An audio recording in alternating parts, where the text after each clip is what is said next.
So, continue ka natin na studs sa ayah 34, no? Pero before sinyan, i-recap tayo nan. Una yung iwabad ng Allah subhanahu wa ta'ala sa ayah 32 o 33. Ang Allah subhanahu wa ta'ala i-order sang Torah na yan yung libro na ipaturon sang mga Israel, mga Hudyo, na sino-sino yung mapatay ng sangkautaw ng di yan ng pagbalos na mag-ainang gidyan ng kadarwakan, ipatay na ninyan na yung kanan punishment sinyan o yung kadakwa sinyan na kanan inang na as if na may nang ipatay na niyang tibok kautawan ano kaya dali sa dunya, no? O yung uman yung pagsagop, no? Yung pag-save isang isa kautaw, pagsagop isang kinabuhi ng isa kautaw na as if uman na main mo nang isagop yung tibok kautawan, no? So yung pagpatay isang kautaw na isa yan na sabapan, no? Takwa na sabapan na ang makapanarap ka yan isang kautaw. Sa ayat 32 ng Suratul Ma'idah, itong pangayo ng ampun sa Allah subhanahu wa ta'ala ay yung kasiksan, yung siksa sang sitong mga utaw na yan papagira sa Allah subhanahu wa ta'ala o yan nag-inang ng kadarwakan na crucify sila o dukdok sila sang krus o apamputuko niyang kanan siki o yung kamot, no? So sino-sino itong mga wapangin to na inyasagaw mapagira sa Allah subhanahu wa ta'ala, batok sa Allah subhanahu wa ta'ala sa Rasul, pero yabarik yan, napagbalik na igabarik yan sa pagka-Islam bago yan madakop ng mga pulis ba o ng mga sundao ay Allah subhanahu wa ta'ala insyaallah na mawayanan na adawatan yung kanan pagtaubat sa kanan mga sara. So yung mga kautawan na kita ng mga utaw kinanglan ta respeto niyang ubos ng kautawan ng tagdud, no? So kung inang kita ng kadarwakan na ang kaakibat sinyan na siksa kanatan ng Allah subhanahu wa ta'ala sa Suratul Baqarah ayah 85, igalaw yung Allah subhanahu wa ta'ala na di ka mo pwede pumatay ng mga utaw.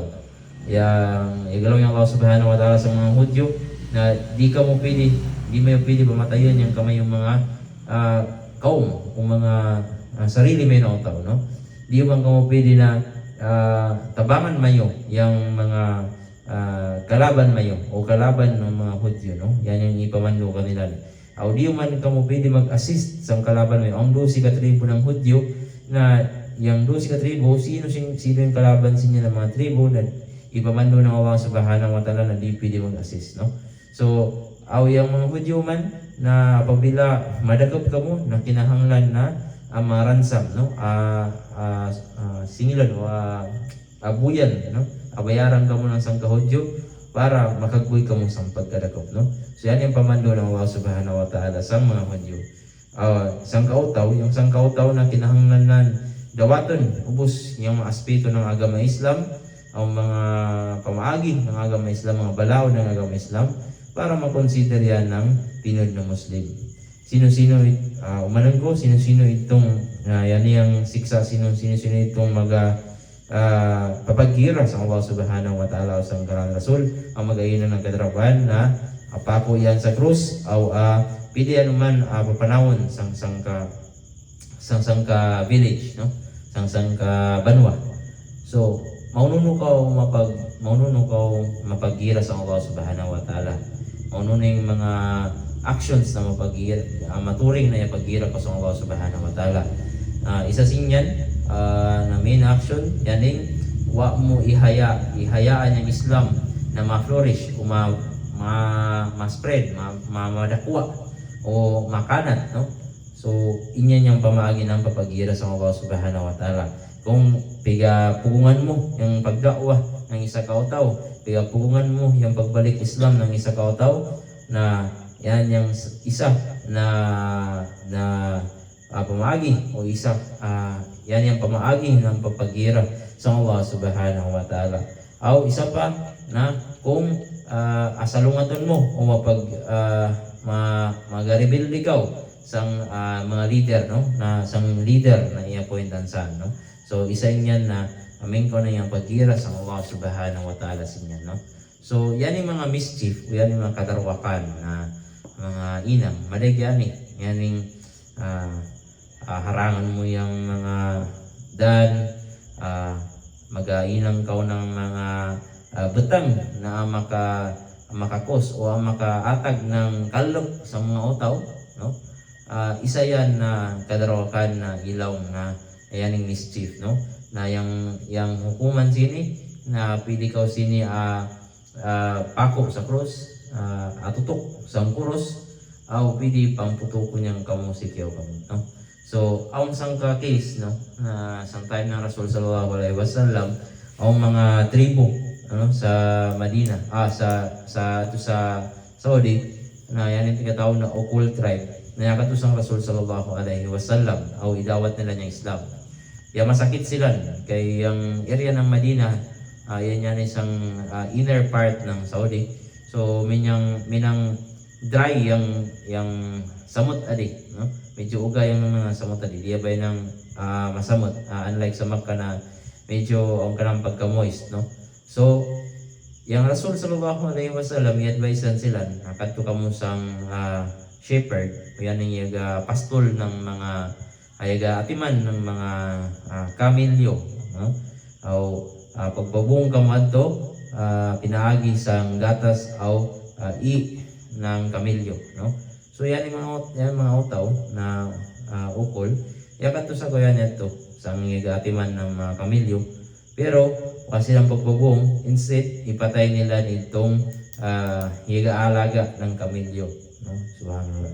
So yan yung ininang nila na agaw sa yan yung sababan na yung Rasul sallallahu alaihi wasallam i-orderan nan sila inyan ng mga utaw na apatayon, yung mga kamot nila na pamputukon, yung siki nila na pamputukon, o abuad sila sang saga na mangayok sila ng tubig na di sila natagan, ibuad sila ng sinyan hantod sa matay sila, no. Yung Ali bin Abi Talha na yagalaw na sino-sino yung mga garbelde sang isa ka Muslim na leader na karapat dapat ka na atutok yan sa kuros, no. Yung Ali radiyallahu an yagalaw na yung Nabi Muhammad sallallahu alaihi wasallam galaw na sino yung ama ka inang ng sara na yung Allah subhanahu wa ta'ala itaguan na ninyo na sara, yung Allah subhanahu wa ta'ala baling kamawayanon o baling ka generous manggihatagon na di danan apanisyan itong iampun pasabot sini na pasabot ng pagtago ng Allah subhanahu wa ta'ala sa kamusara na iampun na ka ng Allah subhanahu wa ta'ala, o grabe ka bang gihatagon na di dala ko na napanisyan niya, no. So yung pagpunish sang pagpapagira patok sa Allah subhanahu wa ta'ala, pwede yan matawbatan, no. Pero makatawbatan yan na dapat di pa kau madakop ng mga proper na authority, di pa kau madakop ng police o ng bansa ng mga army, no. So sa ayat 35 i-discuss sa yung wasila, kung yan yung wasila. Yan yung wasila, yan yung pamaagi ng pag-approach ng Allah subhanahu wa ta'ala, pag-approach kanan na ama-close mo yan, no. Ama-close ko sa Allah subhanahu wa ta'ala na madig yung pamaagi ng close, no, ama-close kita sa Allah subhanahu wa ta'ala. Isa sini na yang sapi, no, sapi yang gamitan ta. Ikadua yang papagjihad, no. Ikatlo yang kabutangan ta. Example ng kabutangan na o sapi na yung Uthman radhiyallahu an ibilinan niyang parte ng balon adto sa Medina na pigat panag-iyahan ng Hudyo. Na yung Hudyo niyan aduna alaw kanang Hudyo turno pagkagisom kanang Uthman. So yan yung Hudyo mo pumalagyan yan tubig. Adun pagkabusin yan ibili ng Uthman, pagturno na ng Uthman na piga free nan ubos ng mga pangsawkad to. Agaw sa pagka balik daw man sang Hudyo yung turbino na magbili wada abay utaw na magbili sang Hudyo kay pagkakiso, libre dayan tubig. So, ang sinyan na yung mga ika-outsmartan o yung mapildi ng Usmanin niya ng Hudyo, pinagis ang kanang pagka-bright na ibaligya ng Hudyo yung kanang part, no? So, dahol da ng balon, ubos da ng alaw na kang Usman dahil din niya ang balon. So, libre da yung mga tao minumasin niya. Isa man na kuha ng wasila, pag kamang ng wasila, na makakamang ko ng wasila, yan yung duat makabusmag sa bang. Yan kaya. So itong Allahumma rabba hadihi dawatis Allahumma rabba hadihi dawatit tamatis salatil qaimah Adi Sayyidina Muhammad al-Basila al-Fadila. Inyan na doa. So padayon niya na doa na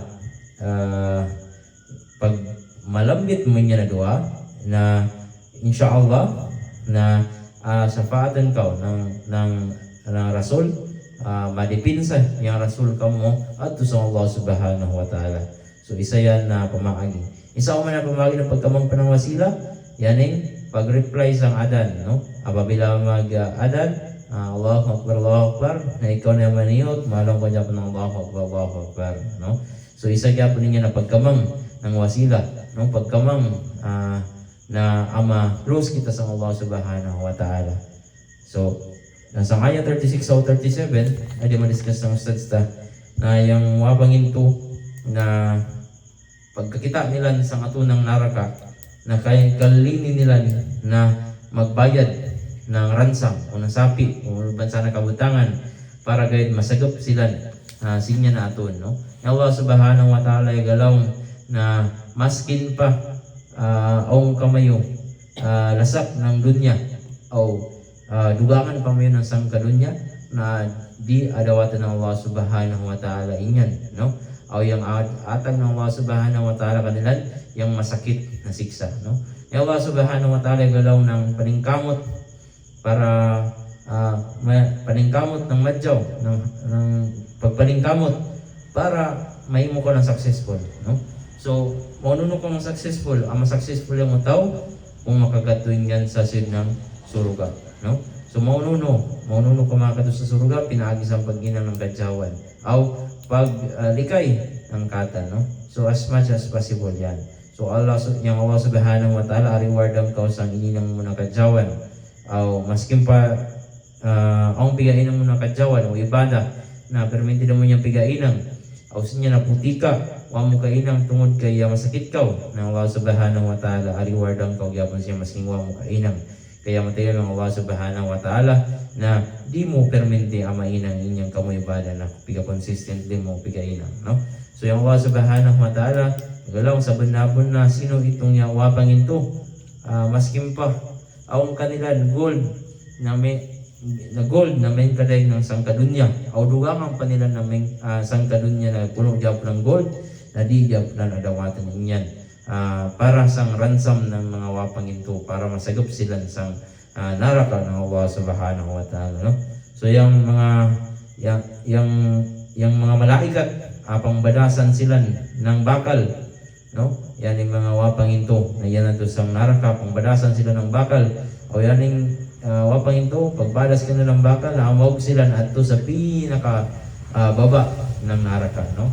Ang sang hadis na galaw na iusip itong utaw sa naraka na kamusta yung pag-uya sa naraka na yung galaw yan na yung pag-uya po sa naraka yan yung pinaka worst o pinaka masakit o pinaka matay na pag-uya sa busugos, no? So igarimay nga natin sa size ng Dhul Hijjah unong kadyaw ng Dhul Hijjah na yung Dhul Hijjah na ibarata na mas madyaw pa yan isang buwan ng Ramadan, no? Yung 10 alaw ng Dhul Hijjah kay ang hadis na galaw na wailain na alaw na mas madyaw pa yatabya yung 10 alaw wailain na mga alaw yung mas madyaw yatabya yung 10 alaw ng Dhul Hijjah. So nangasa inyang kay sa Ramadan kaari ko tayo puasa, kaari ko ng mga tayo puasa while hadis ang Dhul Hijjah na di, no? Tagbisigay, no? Tagbisigay ka puasa. So iyan na diyang spirit of sacrifice, yung pagsakripisyo para sa danang Allah subhanahu wa ta'ala. Ilang Japan ng sadsa na sang alaw ng Arafah, yung utaw kinahanglanan magdua ng maday, no? Zikir ng maday, no? Taduman na niyang Allah subhanahu wa ta'ala ng maday o pagsambayang yan, no? Kay grabing ka barakat sa niya ng alaw. Iyan yung kinahanglan inangan ng mga utaw sang alaw ng Arafah, no? So pwede ka po magpuasa adi, no? Pero itong iga kadto sa Hajj na di sila magapuasa kay ang pagkailangan nila nagto, no? Sa alaw man ng Arafah, yang alaw man ng pagpakalig ng dua, no? Na why alaw na i-release ng Allah subhanahu wa ta'ala yang baling kalig ng mga utaw sikon sa narakanan sang alaw ng Arafah. So malig yung i-release ng mga utaw sikon sa naraka sang alaw ng Arafah. So pakadagan tayong duata, inshallah sunod yan ang gadubos yung matakil ta doon. Sunod semana daw man, inshallah. Sunod kisum daw man, inshallah. Assalamualaikum warahmatullahi wabarakatuh. Waalaikumsalam warahmatullahi wabarakatuh.